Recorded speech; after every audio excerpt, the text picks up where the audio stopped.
Hello friend, welcome to my engineering hub. This is our narrator chief engineer Ravi Gupta. आज हम बात करेंगे ME engine के कंट्रोल सिस्टम जो तीन बहुत ही इंपॉर्टेंट चीज हैं। पहला EICU, दूसरा ECU और तीसरा CCU। आज की वीडियो में हम बात करेंगे EICU के बारे में, ECU के बारे में और CCU के बारे में। इसके अगले वीडियो में हम बात करेंगे ACU के बारे में और MOP के बारे में। दोस्तों, आज की वीडियो हम जानेंगे कि EICU का काम क्या है, EICU काम कैसे करता है, EICU का इम्पोर्टेंट क्या है। उसके बाद हम जानेंगे ECU काम कैसे करता है और ECU का इम्पोर्टेंट क्या है, और फिर हम जानेंगे CCU का काम क्या है और CCU का इम्पोर्टेंट क्या है। दोस्तों, जो ये वीडियो पहली बार देख रहे हैं, मैं बताना चाहता हूँ मरीन इंजीनियरिंग प्लेटफॉर्म है जिसमें हम वीडियो बनाते हैं जो आपके एग्जामिनेशन, ओरल और सी सर्विस के लिए बहुत ही लाभदायक होगा। प्लीज, अगर आप MU का एग्जाम दे रहे हैं क्लास 2, क्लास 4, या आप इस कॉलेज के एग्जाम दे रहे हैं, या आप नॉलेज के लिए अगर इस चैनल को देख रहे हैं, तो प्लीज लाइक करें, शेयर करें और सब्सक्राइब करना प्लीज ना भूलें। दोस्तों, हमने ME इंजन का सीरीज चालू किया है और ये पार्ट 2 वीडियो है। पहले पार्ट में हम जाने थे ME इंजन का नोमेनक्लेचर कैसे करते हैं और ME इंजन का बेसिक क्या होता है। स्टार्ट करते हैं आज का द्वितीय video. Main engine control system में जैसे हमने जाना था 3 पार्ट होते हैं, EICU A, EICU B, उसके बाद ECU A, ECU B और CCU। इन 3 की चर्चा आज हम करेंगे। नॉर्मली कंट्रोल सिस्टम 3 भाग में डिवाइड होता है, ब्रिज, कंट्रोल रूम और आपका इंजन रूम। ब्रिज में नॉर्मली आपके कंट्रोल्स रहते हैं जिससे कमांड दिया जाता है। मेन कंट्रोल आपके कंट्रोल रूम में रहता है जो आपके इंजन में होता है, और तीसरा आपका इंजन रूम जो आपका आउटसाइड रहता है। पहले जानते हैं EICU के बारे में। EICU होता क्या है, EICU रहता कहाँ पे है। EICU बेसिकली आपका कंट्रोल रूम के अंदर रहता है, और EICU का मतलब है इंजन इंटरफेस कंट्रोल यूनिट। ये दो होता है, A और B। ये आपका इंजन कंट्रोल रूम में रहता है। अगर कोई भी एक EICU फेल हो जाए, उस केस में EICU दूसरा B पूरा इंडिविजुअल ऑपरेशन कंप्लीटली आराम से कर सकता है। इसका मतलब कोई भी एक EICU is able to perform complete independent operation बिना किसी दूसरे की जरूरत के साथ। EICU रहता कहाँ पे है, EICU इंजन कंट्रोल रूम में रहता है, और ये इंडिपेंडेंटली कोई भी एक आपका ये सारा काम अकेले कर सकता है। अब जानते हैं कि EICU का इंपॉर्टेंट क्या है। बेसिकली EICU क्या करता है, कमांड जो हम देते हैं वो उसको रिसीव करता है। मतलब कमांड हम कहां से दे सकते हैं। इसका कमांड हम दे सकते हैं 3 जगह से। एक होता है ब्रिज, दूसरा होता है कंट्रोल रूम, और तीसरा होता है मैनेवरिंग प्लेटफॉर्म। इन चीजों को हम कहते हैं stations, active stations. Basically 3 active stations हैं, ब्रिज, कंट्रोल रूम और आपका लोकल ऑपरेटिंग पैनल, मतलब मैनेवरिंग प्लेटफॉर्म। इन 3 एक्टिव स्टेशन से हम सिग्नल देते हैं ME इंजन को अहेड या astern depending upon the requirement. वो कोई भी सिग्नल हम जब भी दें, कहीं से भी दें, ये आपका पहले जाएगा EICU के पास। अब EICU के पास जब ये सिग्नल आया तो ये चेक करेगा कि पहले किस एक्टिव स्टेशन से हमने ये सिग्नल दिया है। उसके बेसिस पे उसके बाद ये चेक करेगा कि कोई भी अलार्म एक्टिवेट तो नहीं। अब कैसा अलार्म हो सकता है, कोई कैंसिलेबल अलार्म तो एक्टिवेट नहीं, कोई शटडाउन अलार्म तो एक्टिवेट नहीं, कोई आपका सीवियर अलार्म जैसे टर्निंग इंगेज वो तो एक्टिवेट नहीं, या ब्लोअर ऑन करना, ऑक्सीजन ब्लोअर ऑन करना भूल गए, हम इंजन दे रहे हैं, वो तो एक्टिवेट नहीं। तो मतलब वो चेक करेगा कि इंजन का रेडीनेस कंडीशन कंप्लीट है कि नहीं, इंजन के सारे कंपोनेंट, सारे चिक सब कुछ सही है कि नहीं, उसके बाद वो उस कमांड को वो फॉरवर्ड करेगा। इसका मतलब ये है कि अगर हमने बिना इंजन को सही से प्रिपेयर किए, सही से रेडी किए, अगर हमने कंट्रोल दे दिया, तो उस कंट्रोल देने के बाद अगर उसमें कुछ कमांड दिया गया तो वो कमांड एग्जीक्यूट नहीं होगा because of EICU। So EICU का मेन काम ये है, ये इंश्योर करना कि कोई भी अलार्म और कोई भी सेफ्टी सिस्टम बाईपास ना हो जब भी कमांड दिया जाए। तो इसका मतलब कि अगर हमने डैश स्लो अहेड कमांड दिया तो पहले वो चेक करेगा कि कोई भी मेन इंजन का कोई भी कैंसिलेबल अलार्म और शटडाउन अलार्म या आपका क्रिटिकल अलार्म एक्टिवेट तो नहीं है, मेन इंजन पूरा रेडीनेस कंडीशन में है कि नहीं। अगर main engine full readiness condition में है और कोई भी अलार्म एक्टिवेट नहीं है, तब इस प्रोसेस सिग्नल को वो फॉरवर्ड करेगा, किसको फॉरवर्ड करेगा, ECU को। सो ये इंपॉर्टेंट है बहुत समझना कि कोई भी रॉ स्पीड सेट पॉइंट, मतलब कोई भी हम नंबर समझ लीजिए, अभी डेढ़ स्लो हेड में मान लीजिए 45 आरपीएम है, वो 45 आरपीएम में हमने उस सिग्नल को जब दिया, डेढ़ स्लो अहेड बोला, उस टाइम पे अब ये सिग्नल को फॉरवर्ड तभी करेगा जब ये देखेगा कि ये इंजन के लिए हार्मफुल नहीं है, कोई भी अलार्म सिस्टम एक्टिवेट नहीं है, कोई भी सेफ्टी सिस्टम एक्टिवेट नहीं है, उसके बाद ही उस सिग्नल को फॉरवर्ड करेगा ECU को। तो ये EICU कैसे कर रहा है, EICU के पास एक सेट ऑफ एल्गोरिथम्स है जो ये सारे चेक्स को करता है। फॉर एग्जांपल, जैसे मान लीजिए पहले वो चेक करता है कि इंजन रेडीनेस कंडीशन में है कि नहीं है, मिनिमम स्पीड सेट पॉइंट क्या है, मैक्सिमम स्पीड पॉइंट सेट क्या है, उसके बाद कोई शटडाउन तो एक्टिवेट नहीं है, आपका किस हिसाब से हम रैंपिंग अप कर रहे हैं, ये सारा कुछ चेक करने के बाद ही वो सिग्नल को प्रोसेस करेगा। तो इसका मतलब ये है कि EICU आपके एक रॉ स्पीड सेट पॉइंट को कन्वर्ट करता है एक प्रोसेस सिग्नल में और उसको फॉरवर्ड करता है ECU को। सो अभी EICU ने सिग्नल को फॉरवर्ड किया ECU को। अब ECU का काम है क्या है वो देखते हैं। तो बेसिकली ECU पहले कितना नंबर में होता है, सो इस ECU भी क्या होता है, 2 नंबर में होता है, ECU A और ECU B, 2 इन नंबर।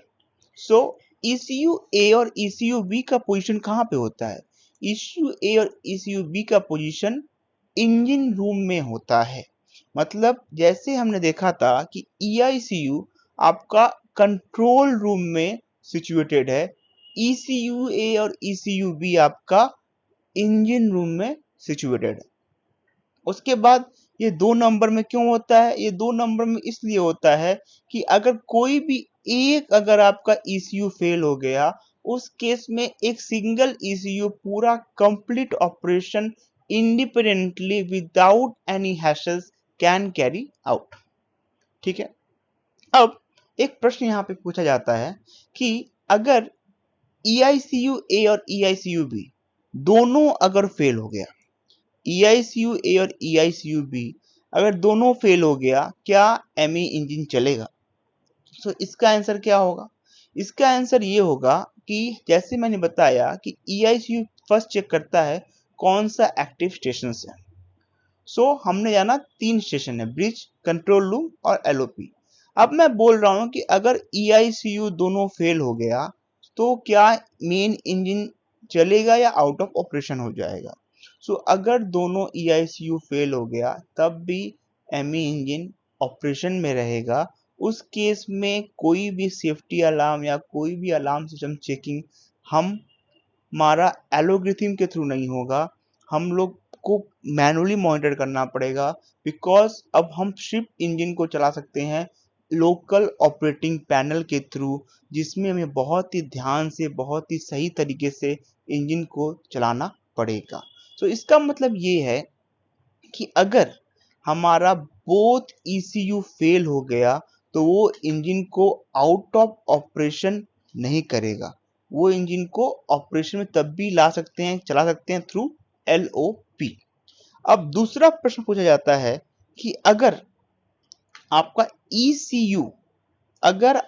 ECU दोनों फेल हो गया, अगर आपका दोनों ECU, आपने बोला कि अभी 2 ECU दिए होते हैं, अगर एक कोई चला तो आपके इंजन फुल ऑपरेशन में चलेगा, बट अगर आपका दोनों फेल हो गया तो उस केस में क्या होगा? अगर आपका दोनों ECU फेल हो गया तो उस केस में आपका इंजन हॉल्ट हो जाएगा, मतलब आपको मिनिमम एक ECU चाहिए होता ही है आपको इंजन को चलाने के लिए। ये बहुत इंपॉर्टेंट चीज है जो आपको ध्यान रखना है। ECU आपका फेल होने पे, ECU के फेल होने पे दोनों आपके इंजन बंद हो जाएंगे। एक ECU हमेशा चलते रहना चाहिए और इसके लिए हमें ये मेक श्योर करना है कि हमारा पास एडिक्वेट स्पेयर रहे हमेशा। अब जानते हैं ECU का काम क्या है। बेसिकली क्या है, ECU का काम बहुत ही अनोखा है। ECU एक तरह का ब्रेन है, ये आपके ME इंजन का ब्रेन है। ब्रेन का जैसे काम होता है कमांड देना, और हमारे बॉडी का है उस कमांड को सुन के उसको एग्जीक्यूट करना। तो आप ये मान लीजिए कि हमारा ECU, ये ECU क्या है? Brain of the ME engine है, और आपका ACU और आपका CCU ये बॉडी है जो एक तरह के स्लेव की तरह इस ब्रेन का कमांड को एग्जीक्यूट करने में हेल्प करता है। अब ECU को हमने कमांड मिला फ्रॉम द कंट्रोल रूम या फ्रॉम द ब्रिज, जो प्रोसेस होके EICU के थ्रू अब ECU के पास आया, ये चेक करते हुए कि सारा इंजन पैरामीटर सही है, हम इंजन चला सकते हैं, कि आप इंजन को चलाइए 45 RPM पे in dead slow ahead direction. Engine को डेड स्लो अहेड डायरेक्शन में चलाना है 45 RPM में। तो पहला चीज ये चेक करेगा कि कौन सा मोड हमारा चल रहा है। नॉर्मली 2 मोड होता है, एक एमिशन मोड और दूसरा इकोनॉमी मोड। तो ये चेक करेगा कौन सा मोड चल रहा है। उसके बाद ये चेक करेगा कि कौन सा स्पीड रेंज हमें दिया गया है, डेड स्लो अहेड या हाफ अहेड, वो रेंज चेक करेगा। उसके बाद उस रेंज को पाने के लिए वो डिसाइड करेगा कि कितना अमाउंट ऑफ फ्यूल मुझे देना पड़ेगा और किस टाइम पे मुझे कितना पिक प्रेशर लाना पड़ेगा ताकि ये आरपीएम को मैं अचीव कर सकूं। तो अब आप समझ रहे हैं कि ECU का काम है ये देखना कि जो उसको आरपीएम सेट पॉइंट मिला है उसके अचीव करने के लिए उसको ये डिसाइड करना कि कितना अमाउंट ऑफ फ्यूल मैं दूं और कितना अमाउंट ऑफ फ्यूल को मैं दूं ताकि मैं उस पिक प्रेशर से पहुंच सकूं, और कब सिस्टम को एक्टिवेट करूं, ये सारा चीज वो डिसाइड करेगा। और वो डिसाइड कर लिया, अब उस डिसाइड करने को कहते हैं हम लोग प्रोसेस सिग्नल। तो उसने ये डिसाइड किया कि 45 RPM लाने के लिए इतना फ्यूल चाहिए, और इस टाइम पे फ्यूल इंजेक्शन होना चाहिए, इस टाइम पे एग्जॉस्ट वाल्व एक्चुएशन होना चाहिए, इस टाइम पे आपका सिलेंडर लुब्रिकेशन होना चाहिए, और इस टाइम पे आपका स्टार्टिंग वाल्व खुलना चाहिए। ये सारे चीज को डिसाइड करके उस प्रोसेस सिग्नल को वो भेज देगा CCU को। ECU का काम ये है कि पहले चेक करना कि क्या कमांड दिया गया है, किस स्पीड रेंज में दिया गया है, उस प्रोसेस सिग्नल को डिसाइड जनरेट करना based on the running mode और स्पीड रेंज जो दिया गया है EICU के थ्रू। उसके बेसिस पे उस प्रोसेस सिग्नल को जनरेट करना और उस प्रोसेस सिग्नल को फॉरवर्ड करना CCU को। अब CCU को प्रोसेस सिग्नल भेजेगा, उसके साथ साथ वो ACU को भी वो प्रोसेस सिग्नल भेजेगा। तो CCU के पास जब वो प्रोसेस सिग्नल जाएगा तो CCU के पास नॉर्मली क्या होता है, आपका 5 कंट्रोल होता है। CCU के पास 5 कंट्रोल मतलब क्या है कि CCU को जो कमांड आएगा, अभी CCU के पास कमांड आया फ्रॉम ECU कि भाई आपको ये आरपीएम लाने के लिए इस टाइम पे फ्यूल को इंजेक्ट करना है, इस टाइम को इंटरवल को खोलना है, इस टाइम पे आपको स्टार्टिंग इंटरवल को खोलना है। अब वो सारे सिग्नल आ गए हैं आपके CCU के पास।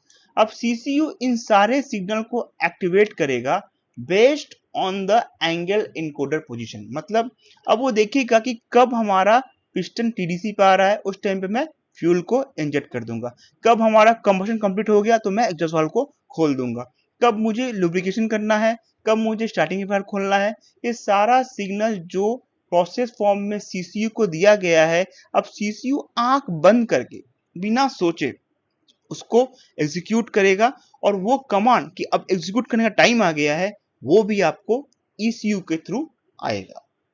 सो सीसीयू बेसिकली क्या करता है, सिग्नल को रिसीव करता है from the ECU through channel 17।